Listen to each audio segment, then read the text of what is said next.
This is Coffee, Country, and Cody. Hey, welcome. It's the Acuff House Living Room, our studio here, the simply superior Acuff House Studio on the Grand Ole Opry Plaza, as WSM Radio and the Grand Ole Opry celebrate all things Centennial. Year 100 for both the radio station in October and then in November, of course, the Grand Ole Opry. And the Academy of Country Music celebrated 60 years. They just missed the first 40. So would you rather be Keith Urban, Alan Jackson, Reba McEntire, or Lainey Wilson this morning? I'll throw in Cody Johnson, perhaps. Oh, they're all happy. Yeah. Right? Well, Reba's probably relieved, too, because, all right, the hosting thing is done. But the Alan Jackson Award goes to... Alan Jackson. Yes. Yes. You is what? Oh, the only child in me is relishing an award named after me. Yes. I have won the Me Award. She has a stone in her heart, and that is my pick of the week from J. Lee Roberts, the reigning IBMA reigning female vocalist of the year, and a member of Sister Sadie. I referenced that at the top as well. And her dad, Danny, who first introduced us to her when she was just 13, 14 years old, he said, hey, now I know what this sounds like, but you need to have her on. And he was right. Oh, yeah. I remember even then. The first time she joined us, he showed me a photo of her. Could not have been more than 3 years old on the Opry stage with the Graskels like sitting in a guitar case. So, and the Graskels are back tonight. They are. As a matter of fact. Yep, sure are. So J. Lee, Jaeelee Roberts. That's how you spell that. If you want to go follow up on, it was 2023, fall of 2023, that she made her Grand Ole Opry debut as a solo artist. She had done it before with Sister Sadie. J. Lee Roberts, Heavy as a Stone in Her Heart, my pick of the week. Entertainment, let's get you updated. Kelly Sutton's making her way back home from Frisco, the ACMs last night in their 60th year. And it opened, I don't know if you got to see it, but you can obviously pick it up and stream it now. A 12-minute medley of ACM songs of the year from the past 60 years. It featured Reba, who hosted for a record 18th time, Clint Black, Dan and Shay, and a number of other folks. Keith Urban. Keith won the prestigious Triple Crown Award. It's given to the artist who has won New Artist, Artist of the Year, and Entertainer of the Year at the ACMs through the years. I want to thank the ACM Academy for this, and my wife, Nicole Mary, is here tonight. I love you, baby girl. And our girls, Sonny and Faith, watching at home tonight. I love you both, too. I have a massive team that I couldn't possibly thank by name, but I want to thank my team for working so insanely hard behind the scenes, because there's no such thing as a self-made man. Keith Urban, congratulations. Reba presented Alan Jackson with an award named after Alan Jackson, the Lifetime Achievement Award. Quite an honor. A few years ago, one of my fans named their dog after me, and I thought that was something, but man, this just really... It's amazing. And just be serious now. I came to Nashville with a paper sack full of songs and a crazy dream, and all these years later, I'm standing here receiving such honor like this. It's just mind-blowing. Alan Jackson. Good job. And Lainey Wilson took home the biggest prize of the night, your Entertainer of the Year, second straight year for her, and only the third woman to win back-to-back years. The others, Taylor Swift and Carrie Underwood. I dreamed about entertaining. I love making people feel things. I love making people laugh and smile and cry. I'm sorry, I like to make you cry. Because I love to feel things. Everybody loves to feel things, and country music has given me more than I deserve, and I appreciate everybody in this room. My heart is so full. Thank you so much. God bless every single one of y'all. I don't even know what else to say. Got that Louisiana on her tongue. It's Lainey Wilson, who also won Female Vocalist and Album of the Year for Whirlwind. Other winners, male vocalist Chris Stapleton. Dirt Cheap was your Song of the Year. Cody Johnson. Old Dominion, Group of the Year. Been 15 years since they'd won an ACM award, and they are back and better than ever. The Duo of the Year goes to Brooks and Dunn. And our Kelly Sutton and her Amazon co-host, it was on Prime Video that the show aired last night, Amber Anderson, presented Dasha with the Amazon Breakthrough Artist of the Year Award. More Coffee, Country, and Cody is on WSM. American man, American music. Welcome Ron Pope to the Assembly Food Hall stage, the historic Ryman Wood you are sitting on this morning. It's a welcome you to Coffee, Country, and Cody. If I say that, a lot of times artists say, oh, I'm feeling something now. Well, there's magic in this room, and so last time I came here, let's address the elephant in the room. I don't know if it can be a positive thing, but last time I came here, you said, if you could play anywhere in the world, where would you like to play? And I said, on the Grand Ole Opry. Of course, I've never done it before. And then, like magic, I am playing on the Grand Ole Opry. So since there's magic in this room, I brought some requests. Yes. What?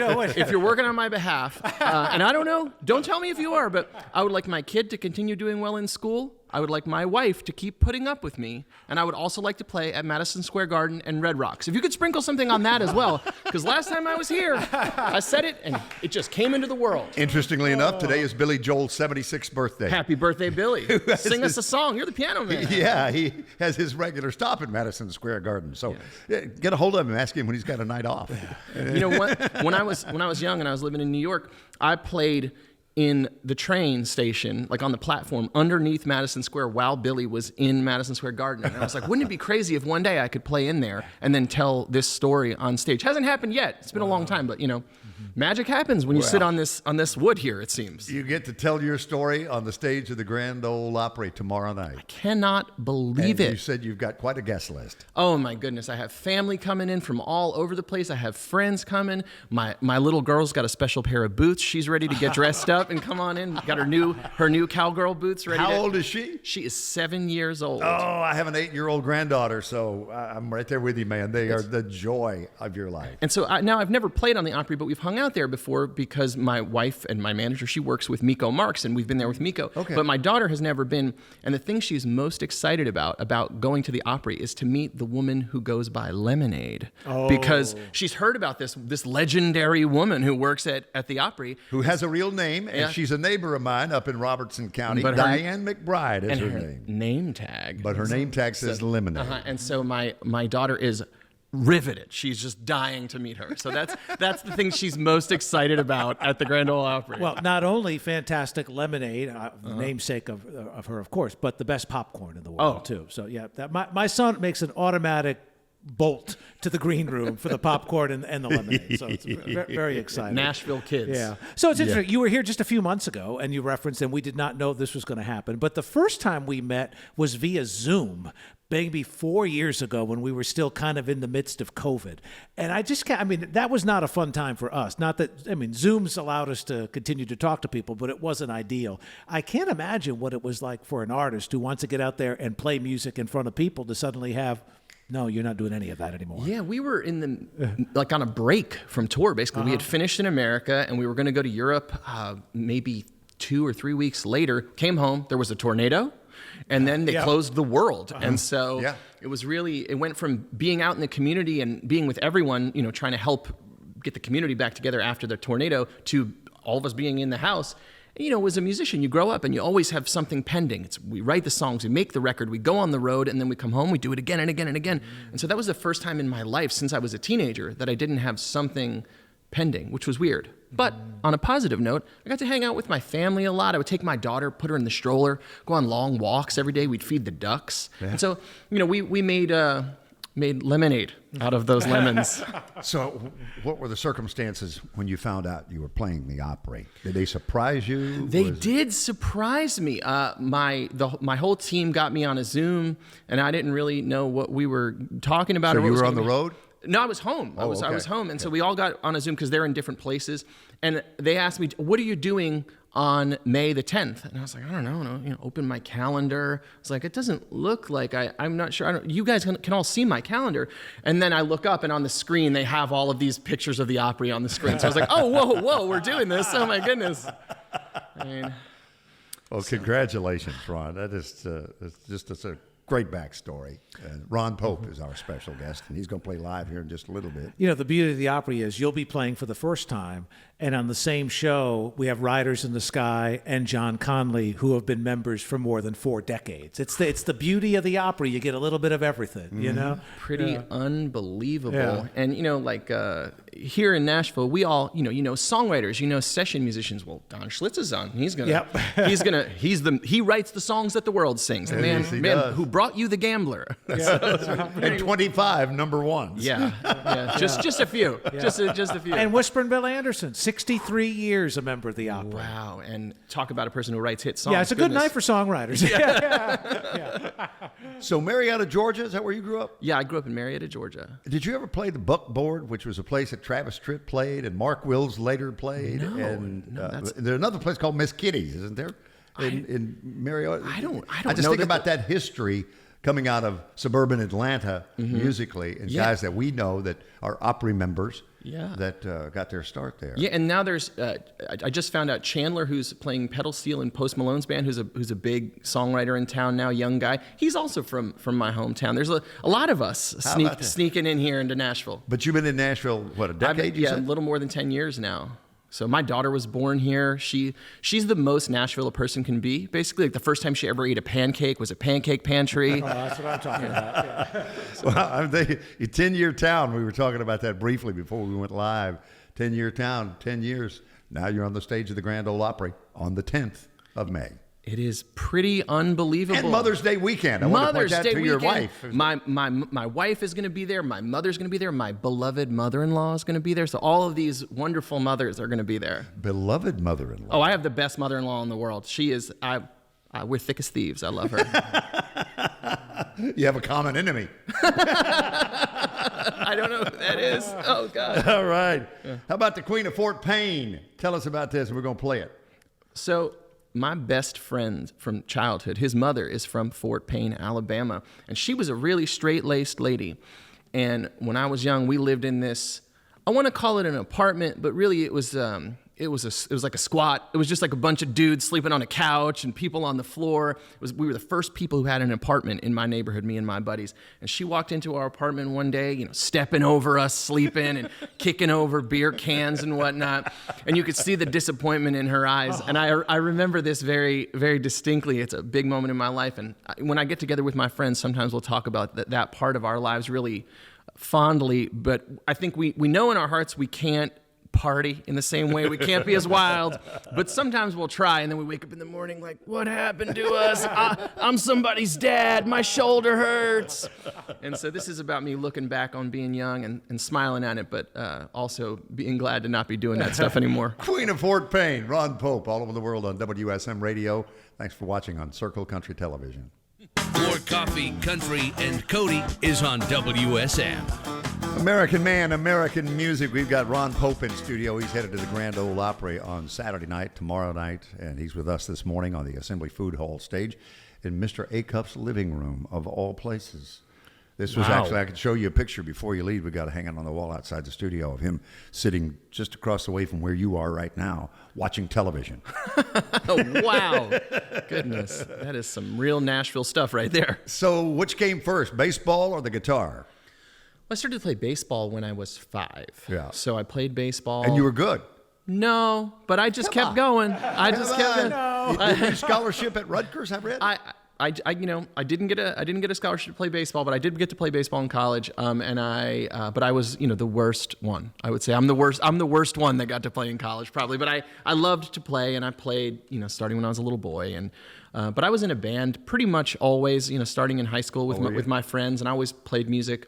And then when I stopped playing baseball, I needed a place to put all my energy. You play baseball; it's your whole life when you're in college, and so I really started focusing on my music much more when baseball ended. So what major league player would you most want to be?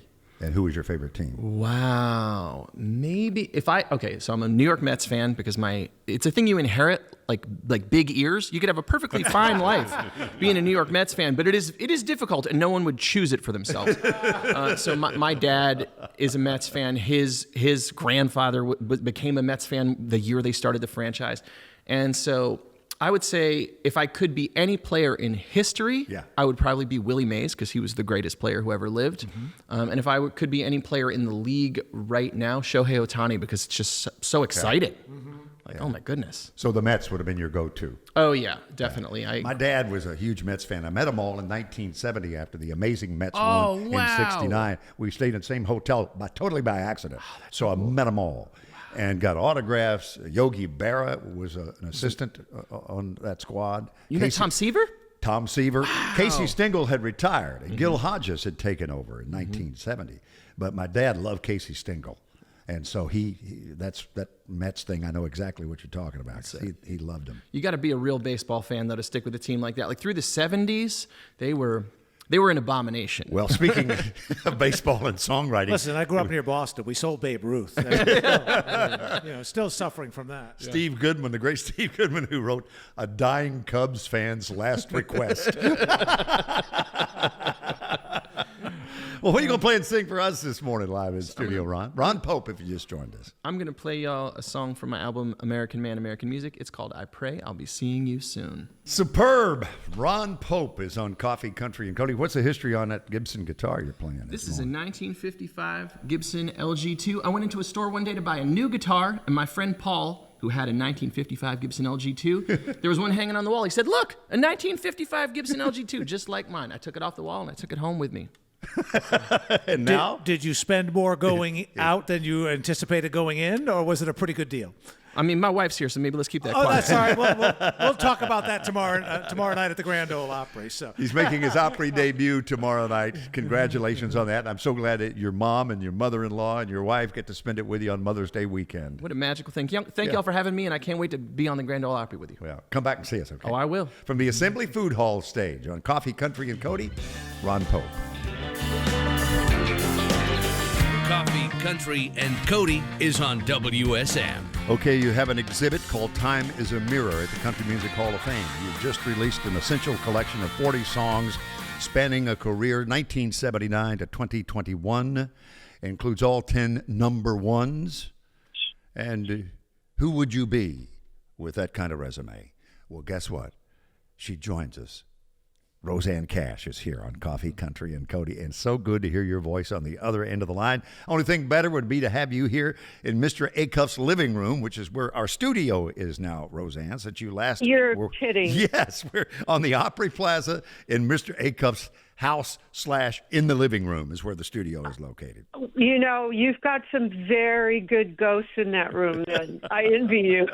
Well, our performance stage, the Assembly Food Hall stage, is wood from the Ryman out of what time period, Charlie? 50s? Early 1950s. It's the same wood as the circle in the Opry House. Oh, my gosh. You're so lucky to have that and have those, memories just floating around and the ghosts to inspire you. There are mornings, though, Rosanne, where I think Mr. Acuff would like us to get the heck out of his house. So, it can work either way, to be perfectly honest. So, Time is a Mirror, your exhibit at the Hall of Fame. I don't know too many people who have a museum exhibit anywhere that get to curate their own. Tell us about that process and how long it'll still be up. Well, it's going to be up until March 2026, so almost another year. And the two curators from the Hall of Fame came to my house, and I brought everything out. We laid it all out in the kitchen and living room, and they spent a couple days with me going through everything. And we decided what will go in the exhibit. And, it was a powerful experience to see 40 years of my life laid out in front of me. I can't tell you, I didn't expect it to be so moving. And for me to feel like, well, I'm going to own even the parts of my career that I'm embarrassed about, and put it up and just own it, everything on display. Well, nothing gives us a sense of place and time like a picture. Were there any pictures you came across that you didn't even know existed, you'd forgotten they did, or that immediately you went, oh my gosh, I'm so glad I still have that? Well, some childhood pictures, obviously, that I had forgotten about that were really moving to me. And a couple letters from my dad when I was a teenager, and drawings I made when I was 9 years old in my diary when I started keeping a journal. I mean, it's everything, all the way up to the Grammys and stage clothes. It was really hard to take in. I'm going to see if I can go by myself and see it, when I'm back in Nashville next week. And Rosanne, by the way, is, if you just joined us, Rosanne Cash, CMA Theater on Tuesday, May 13th, next Tuesday, with your husband of 30 years, John Leventhal. You guys are 30 celebrating. years. Pearl for 30 years. I looked it up knowing you were coming on. Did you get pearls? No. Oh, my God. I'm going to have to go downstairs right now and talk to him about that. I also looked up little kitschy things. It says, there's a candle that says annoying each other for 30 years and still going strong. You're so sweet to look that up. I'm telling everybody, I said, at 30 years, I'm just getting used to them. Yeah, it's 10,950 days together, but who's counting? Happy 30th anniversary. My God, you guys are crazy. So where did the two of you meet? And it's so wonderful that he's going to be with you, as he is on so many things, but including your own record label. Yeah. We started a record label together, Rumble Strip Records. And that's what we released, this newest package of my 40 years of work of mine, which, I feel really proud of it. That, along with the exhibit at the same time, it's been a big year for me. How about touring? Are you out on the road? I am, not very much this month, but July gets kind of busy. I'm really pulling back on it. It's really a young person's game, you guys. Yeah. Rosanne Cash on Coffee, Country, and Cody this morning. So this compilation, there are 2 discs here, and you've got Bobby Bare, you've got Bruce Springsteen, Elvis Costello, Jeff Tweedy of Wilco fame, and a song with your dad, September When It Comes. Yeah, that's precious to me. That's like a family album all in itself, recorded for posterity. I feel really grateful that I have that. If I recall, your dad met your mother, and then it was kind of love at first sight, but then he went away to the Air Force and then married when he got back. Am I right about that? You are right, and he was gone for 2.5 to 3 years, and we have 1,000 letters that my dad wrote my mom when he was in the Air Force. Wow. She saved every one of them. Your mother was one of the most striking human beings I have ever seen. I look back at those pictures of her, and so you spent most of your growing up with your mom after they separated. Is that correct? Yeah, I did. But my dad, he valued being a dad. He showed up for us. Huh. And we spent, time on the road with him, summers, vacations. Those were really great years after he got clean and sober. And after they divorced, I would say it was even better years as a parent than before. How about that? Yeah, unusual. Rosanne Cash is on Coffee, Country, and Cody this morning. Talk about Bruce Springsteen and an old Don Gibson song, The Sea of Heartbreak, that you do on here. Yeah, I think that doing that particular song was more than a draw than doing it with me. Bruce, he loves that song, and I could see that he was trying to inject a little Roy Orbison into his vocal. But, it's like if you want to do a duet with the quintessential American artist, I guess you would pick Bruce Springsteen. Yeah. And Bobby Bare just turned 90 years old. 90. And we celebrated him with multiple shows in that week, birthday week. No memories hanging around with Bobby Bare. Yeah, I sent him a iPhone video on his birthday, and I've sent him a couple recently. I love him so much. And I've got to do that song. I mean, he won't be there, but I've got to do that song on May 13th at the CMA Theater. And that's next week, Tuesday of next week. Yeah, it's Tuesday. Yeah. A friend of mine saw you recently, Rosanne, back in February, I think it was, at the beautiful Bijou Theater in Knoxville. And she was raving about the show and the set list. And obviously she got to hear, all of your big hits. But some of the songs you chose to cover, she was fascinated by, like she raved about And Your Bird Can Sing, which is a great Beatles tune, but certainly a little bit of an out-of-the-box choice. And it worked perfectly, she said. And then then Farewell Angelina as one of the encores just kind of blew her away. So at this stage, it's got to be interesting to put together a set list, because there are songs I'm sure you would love to play, and then there's songs that kind of fall into the I need to play category, right? Yeah. Well, that's an interesting point, because people come and they want to hear the hits, and it's ungenerous not to play those hits. That's the things they know you most of all for. But also, like you said, putting together a set list that's still fresh and interesting, and to do And Your Bird Can Sing kind of as an Everly Brothers take on it. It's fun. It's fun. I'm still having fun. Well, it's 10 years since you were inducted into the Nashville Songwriters Hall of Fame, and an unforgettable night for me as the voice of that show. And you and your dad, the only father-daughter, I think, that combination that's in the Songwriters Hall of Fame? That's right. I'm incredibly proud of that. That's one of the greatest things to ever happen to me. And it was interesting. Rodney Crowell inducted you, as I recall. Yeah.